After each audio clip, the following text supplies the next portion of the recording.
The Giants missed a golden opportunity on this homestand after they had all this momentum coming in. They drop each of their two series, one to the Pirates, one to the Orioles. A big part of it, their young rookie performers Schmitt and Patrick Bailey cooling off considerably, but help is on the way. You are Locked On Giants, your daily San Francisco Giants podcast, part of the Locked On Podcast Network, your team every day.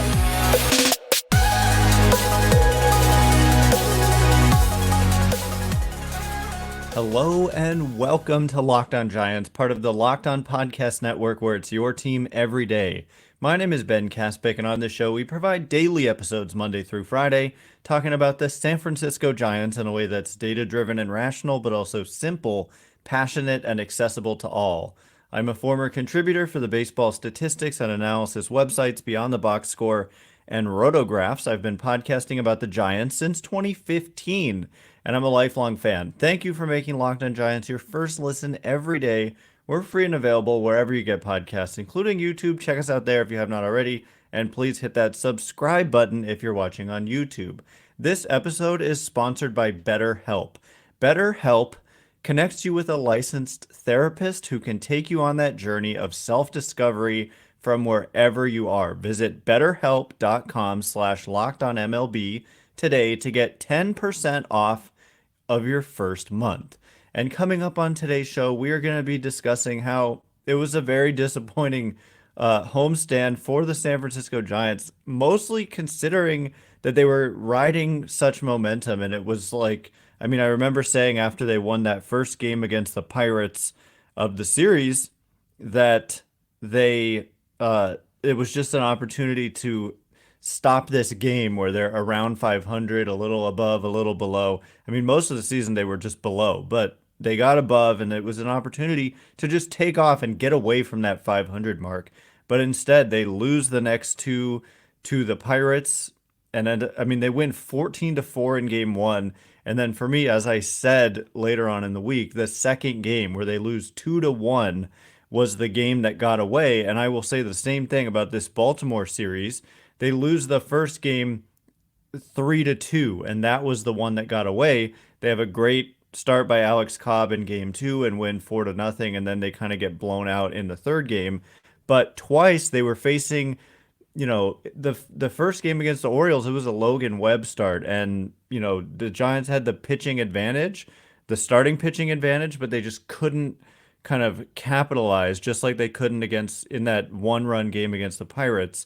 And so those are two games you can easily win, and if you have two more wins right now, it looks a lot different. So anyway, it's really frustrating, but there's a ton of season left where, we have over 100 games remaining. So there is time, and the Giants are going to Colorado next, where, the Rockies are not a good team, and it's Denver, and it's obviously a tough place to pitch, but also it's a great place to hit. And so maybe some guys like Mitch Haniger, et cetera, can get on track, and maybe the rookies can get back on track, because something that we saw in this homestand to a large degree, maybe after that first game against the Pirates, was that Patrick Bailey and Casey Schmitt cooled off. And for Casey Schmitt, it's a continuation for me of just like an alarmingly high chase rate. And I've been talking about this a lot, but as of going into yesterday, and now it's gone up even more, he was leading the major leagues in chase rate. He's literally swung at over half of all pitches that are out of the strike zone. So just,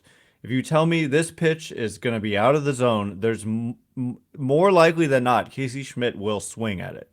And that's a problem. But it was interesting to hear some of the comments by Gabe Kapler after the series finale against the Orioles, where he made a comparison that I don't want to say I thought was crazy, but it's really interesting, because he basically compared him to the guy on the Giants and even in the league who's like the best player in terms of plate discipline. So I'll just read you that now. He said, Kapler said, quote, and this is courtesy of Susan Slusser in the Chronicle, and he says, quote, "I do think there are some small adjustments that can be made at the margins that will enable him to go deeper into counts at times without excuse me, any of his aggressiveness away. I think Lamont is actually a really good example of what can be ideal at the major league level, which is controlled aggression, being ready to hit, ready to get your A swing off. And if it's not in that zone, you're going to be a little bit more patient again. And so Slusser said in the article, this is not exactly how it reads to me, but that Kapler basically said he thinks that Schmitt can be like Lamont Wade Jr. And like Lamont Wade Jr.'s chase rate is like in the teens and Schmidt's is over 50%. And obviously that would be great. And I kind of understand where he's coming from. And is that in that Wade, like if he gets a pitch in his zone, he takes a huge hack at it and he has a lot of success with that approach. And if it's not in that zone, he just takes it. And so if Casey Schmitt could learn to do that, then the sky's the limit for him offensively. And also because he's so good defensively, the sky's the limit for him just as a player in general. Another quote from Kapler here, courtesy of Susan Slusser. He says, quote, I think Casey's a very athletic hitter, so it enables him to get the barrel to a lot of different pitch speeds and a lot of different locations. Even when he was swinging and missing a little bit, he wasn't far off from making good solid contact. Now pitchers are definitely going to adjust. You've seen them start to adjust. They're going to make him shrink his zone a little bit. I don't think it's a huge adjustment for Casey, but I think if he's able to zone in just a little bit more, pitchers are going to have to come to him. And when they do, I think he's going to be accurate enough with the barrel where he's going to punish them. And that is how I basically see it as well. Is like if he could simply be like, I'm not swinging unless it's in this particular zone, whether it's the size of a baseball, or I don't think it's that small. It's like the size of a shoebox or something. And if he can just be like, if it's not there, I'm not swinging. And if he could learn to do that, it's that barrel accuracy. Because it's like, even though he's chasing so much, he's only struck out 20% of the time. His zone contact rate is above average. So when he swings at pitches in the strike zone, he makes a lot of contact. And also when he's put the ball in play, he's managed a 351 batting average on balls in play. So despite the crazy chasing, we're not seeing a lot of strikeouts, and he's still been about league average overall offensively. You might be like, what? He's hitting 295, but he has just a 299 on base percentage, which is a crazy small differential between the average and the on base. A 432 slugging, so he hasn't hit for a ton of power, especially after the first couple games. But, you know, growing pains, right? I mean, this guy has barely any experience above the low levels of the minors. And so, I don't know. And then Patrick Bailey, he's a little bit more controlled at the plate, a little bit less aggressive. His chase rate is only 32% compared to like 52% for Schmitt. And Kapler said, I think pitchers have been making some really good pitches to Pat. There are some ebbs and flows in baseball, and we're not going to get too high or too low, particularly with our young players who are extremely talented and they're going to go through rough spells. That doesn't mean those times aren't challenging, but we're also not going to overreact to a sample of 20 plate appearances. So for Bailey, yeah, it was a rough series, but the at bat quality is still pretty good, and I'd like to see him in Denver. I think this is a good opportunity for both players in just a super hitter friendly environment where, you know, breaking balls don't move very well, and so maybe you see these guys go off in Denver. And also what's going to happen in Denver is the Giants are going to get some of their guys back, because you're talking about these one-run losses being crushing. To me, you're missing some of your very best players, and they are about to be back. So we will get into who's coming back and when and what kind of an impact I expect that to make in just a minute. But before we do, this episode is brought to you by eBay Motors. For a championship team, it's all about making sure every player is a perfect fit. It's the same when it comes to your vehicle. Every part needs to fit just right. So the next time you need parts and accessories, head to eBay Motors. With eBay Guaranteed Fit, you can be sure every part you need fits right the first time around. Just add your ride to My Garage and look for the green check to know the part will fit or your money back. Because just like in sports, confidence is the name of the game when you shop on eBay Motors. And with over 122 million parts to choose from, you'll be back in the game in no time. After all, it's easy to bring home a win when the right parts are guaranteed. Get the right parts, the right fit, and the right prices on ebaymotors.com. Let's ride. eBay Guaranteed Fit only available to U.S. customers. Eligible items only. Exclusions apply. All right, here we go. We are going to discuss uh, key players nearing returns. Like we're talking about some of the Giants' most impactful hitters, and they have been out. And these one-run games could very easily go a different way when you've got Joc Pederson or Thairo Estrada or Michael Conforto in your lineup, but they haven't had that. Thanks again, by the way, for making Locked On Giants your first listen every day. Every day is tomorrow on the show. We'll be getting back into some of the. I got like 50 mailbag questions late last week, and I got to like 5 of them last week. So we've got a lot more mailbag questions to get to, and we'll be giving you updates on some minor leaguers. My goodness, Luis Matos continues to just have a phenomenal season, and now in AAA, man. So we'll get into all of that tomorrow. And the Giants played the Rockies. They've got these upcoming games on Tuesday at 5:40 Pacific, and you can catch every pitch of the Giants' hometown broadcast with SiriusXM on the SXM app. Search Giants on in the first game of the series. It's going to be John Brebbia opening the game, and they've got Tristan Beck back on the roster. Alex Wood went on the IL. With a low back strain, and they've also got Sean Manaea. So it could be either Beck or Manaea probably following Brebbia, and that's what to look forward to in that game. So key players returning, I think, and by the way, we didn't even get to just Anthony DeSclafani was part of that kind of regression, not just in the last couple days, but over his last 5 or 6 starts. He's really not been anywhere close to as good as he was initially. So you don't love to see that, but I still think overall quality arm for the Giants there. But suddenly their starting pitching depth, which was supposed to be such a strength, is kind of not quite what they hoped it would be. But I want to talk about key players returning because right now they have Thairo Estrada, Joc Pederson,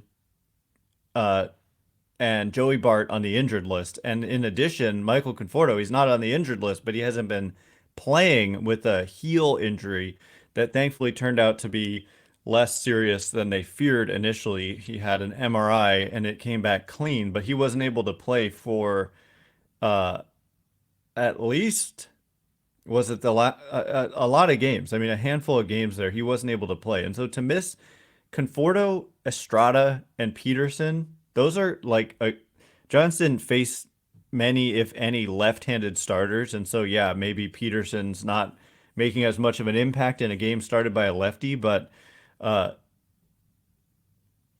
they faced righties and they were missing these guys, and Estrada was just kind of their Iron Man and their go-to guy for just kind of consistency at that second base position, and I think we saw a lot of Brett Wisely did not have a great homestand. And so, anyway, the Giants appear to be facing Dinelson Lamet in this first game against Colorado. And so they expect to get Joc Pederson and Thairo Estrada to come off the injured list in Denver and hopefully in game 1 in Denver. So this off day coming at a good time, it gives them an extra day to kind of rest up. But Pederson, he made like one rehab assignment game played in San Jose, and Estrada, I don't know that he's played any games on a rehab assignment, but he hasn't missed that much time. He went on the injured list on the 26th of May and Joc Pederson on the 13th of May. So we're talking almost a month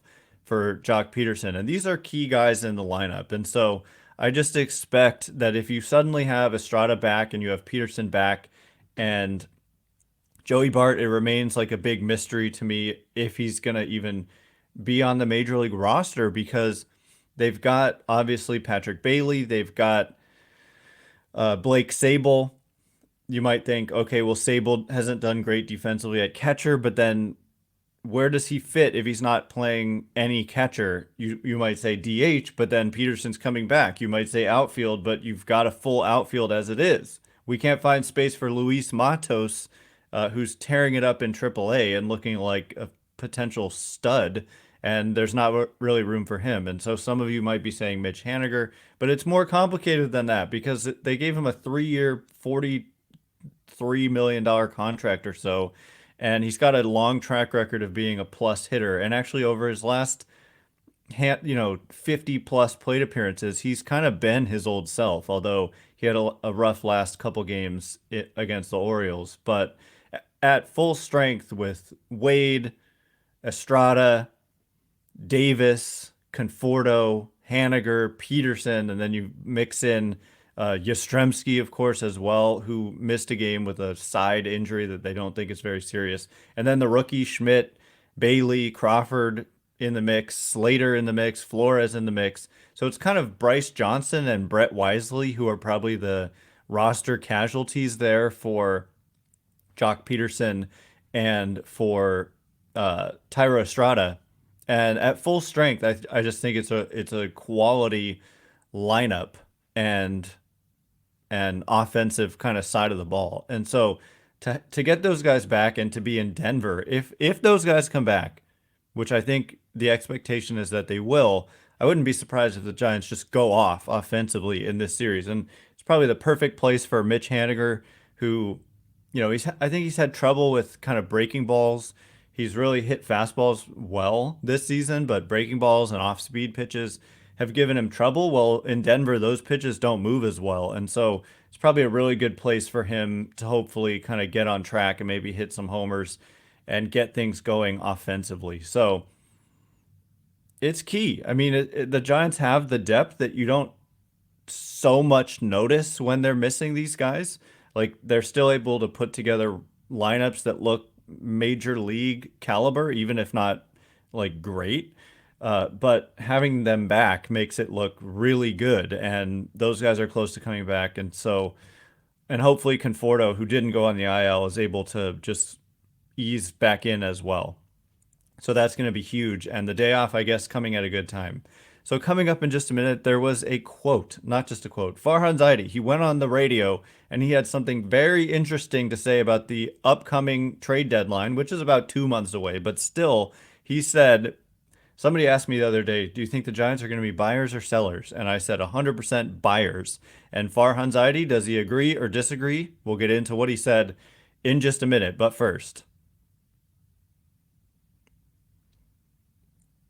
all right, as promised, we're going to discuss what Farhan Zaidi had to say. If you're watching on YouTube and you're looking over my shoulder, I can never do this right, this way, you can see what he said. But if you're listening without YouTube, it'll be a little bit of a tease for you. Thanks again for making Locked On Giants your first listen every day. Every dayers tomorrow on the show, a mailbag episode. We've got lots of great questions left over from late last week.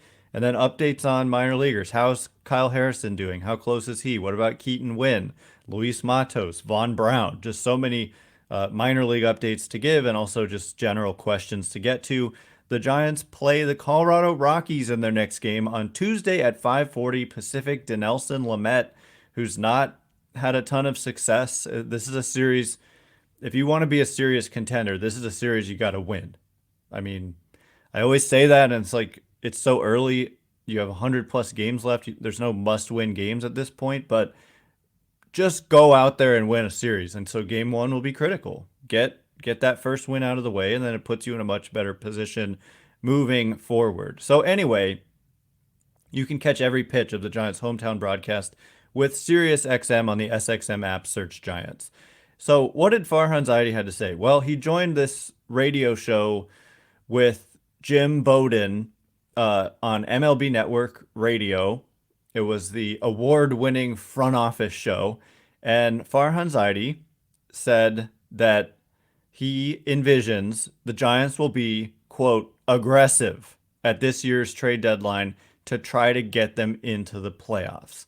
And I saw somewhere else a more kind of specific quote, but I don't have it pulled up here. But basically, what he had to say was that they are highly motivated, and within that clubhouse and within that within the walls of Oracle Park, the front office, within the clubhouse, the team, the coaching staff, the players, they believe this is a playoff team. And the way they played before this homestand, it's hard to argue with that. And like I said, they were missing a lot of key guys. They had some of their rookies go through their first rough spells. They've got more young talent on the way in the form of Harrison and Matos and others, Keaton Wynn. And so it's not hard to see the next 100 and, about 100 games remaining, uh, going well for the Giants, but they've just got to get it done. And so it might come down to, okay, how do things look at the trade deadline? And for them to be aggressive, I mean, like they were in 2021, they went out and they got Chris Bryant. It didn't cost them all that much in terms of trade capital. And so, in terms of who's out there this winter, or excuse me, this summer, we'll have to do a deep dive. Obviously, the big fish is Shohei Ohtani, but I don't think the Angels at this point are going to trade him. Given that they're in contention, I guess they could lose like 30 out of their next 40 games and maybe they just decide to trade him, but he would be the big prize. And the reason he's a candidate is because he's a free agent at the end of the year. That's what makes guys the most likely candidates to be dealt, is when they're impending free agents.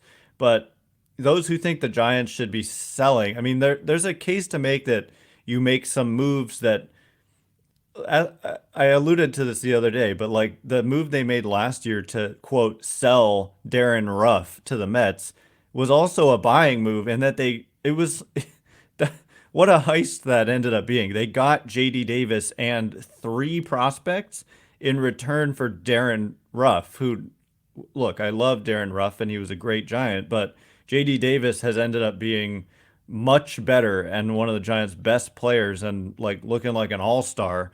And Darren Ruff, the Mets cut him loose even though they still owed him money, and the Giants picked him up for nothing, and since he's moved on to the Brewers. But still, if they make any selling moves, it's kind of going to be to create room for someone else who seriously deserves a role, i.e. maybe like a Kyle Harrison. But aggressive buying, we'll see what that means. But it's just certainly interesting when you're president of baseball operations, who's done it before and just has a really good track record with trades.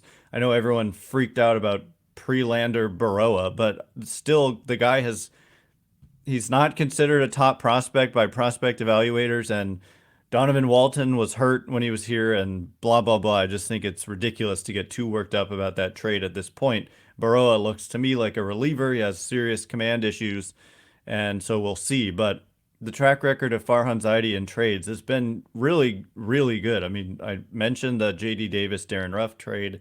Lamont Wade Jr. was acquired in a minor trade. They gave up Sean Anderson, who's now pitching in Korea or something. Mike Yastrzemski was acquired for Tyler Erb, who still hasn't made his major league debut. Thairo Estrada was acquired for cash, and so they've got a good track record. They got Chris Bryant, so that was aggressive, getting Chris Bryant, and we'll see if something like that is in store for the Giants in 2023. There's huge motivation. They do not want to miss the postseason, and so that's a good thing for the fans, because the fans, I don't want to see them miss the postseason either, because I want to see the Giants play good baseball and get to the playoffs and do well in the playoffs. So we'll see what they do, and certainly as the next month and a half plus plays out, we will talk more and more about the trade deadline, but typically things don't really happen until right around the deadline, and so we'll slowly ramp that discussion up as the weeks go by. Anyway, that is all the time we have for today. Thanks again for making Locked On Giants your first listen every day. Every day is tomorrow in the show. Mailbag questions and minor league updates. And the Giants' upcoming game, their next game is in Denver against the Rockies at 5:40 Pacific. Bullpen game for the Giants, but still, they've done well in those scenarios. And Sean Manaea has been really good out of the pen, and Tristan Beck is back. And you can catch every pitch of the Giants' hometown broadcast with SiriusXM on the SXM app. Search Giants. Once again, my name is Ben Kaspick. Check me out on Twitter at Ben Kaspick, Kaspick. If you like this show, please consider rating it or leaving a review. It helps me out a lot. So thank you in advance, and thanks to everyone who's done so already. I can't wait to be with you again tomorrow. Thanks again for listening. You are now Locked On Giants.